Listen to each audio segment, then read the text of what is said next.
Music of the great French Baroque composer Nicolas de Grigny and his magnificent five-part plangeur on what is probably the single most famous plain chant melody for the great feast of Pentecost, Veni, Spiritus, Come Holy Ghost.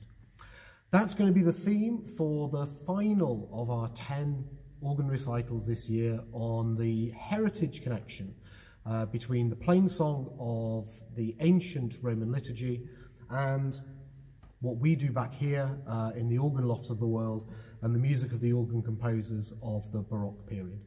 My name is Christian Spence. I'm delighted to be the organist here at the Shrine Church of Saints Peter and Paul and St Philomena in New Brighton. And I'm looking forward on the 19th of June to giving you part 10 of our 10 months walking through the history of plain song and organ music in the Roman Rite and how they are connected.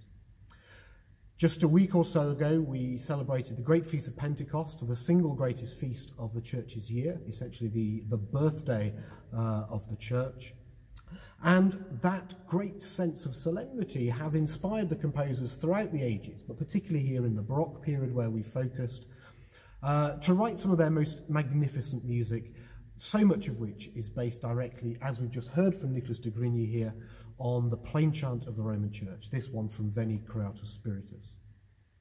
But lots of that idea of the history of the plain song came through to composers, not necessarily just through the melodies, but also through the texts that were used in the Reformed Church from Luther onwards, and we hear that in some of our North German composers. There's a famous sequence, the sequence for the Great Feast of Pentecost, which we're going to dwell on a couple of other works here. A Buxtehude, Komm Heiliger Geist, Herr Gott, is the chorale that Luther sets that text to. He deviates from the plain song. We don't hear the melody anymore, but he does use that Latin text, Veni Sancte Spiritus, Come Holy Ghost.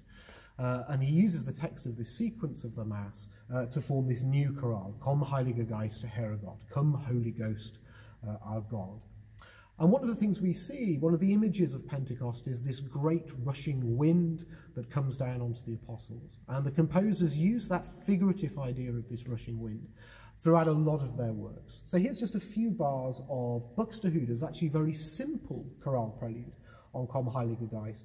But even in this very simple writing, we still get this little bit of an idea of this rushing wind.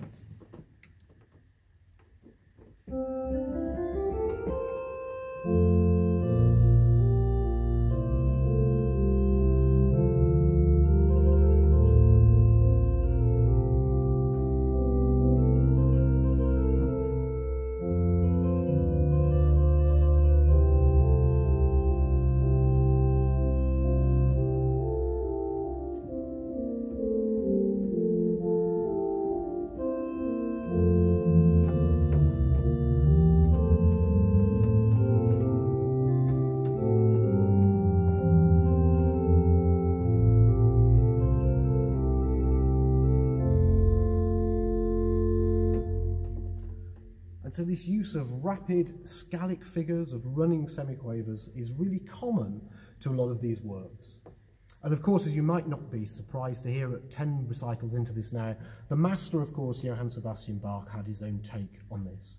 And using the same chorale, Komm Heiliger Geist, based on the Roman plain chant sequence for Pentecost, he tackles with the usual aplomb and verve which we've become used to now. And in his Fantasia on Komm Heiliger Geist, you can almost hear some of the great magisterial works of the great toccatas, particularly the big F major toccata, BWV 540, as he takes his own idea here, putting the plain chant into the pedal and giving us in the manuals this rapid sense of this rushing wind of Pentecost. I'm going to give you just a few bars of this now, but I hope to see you on the 19th of June when you can hear everything that Bach has to say on this great feast.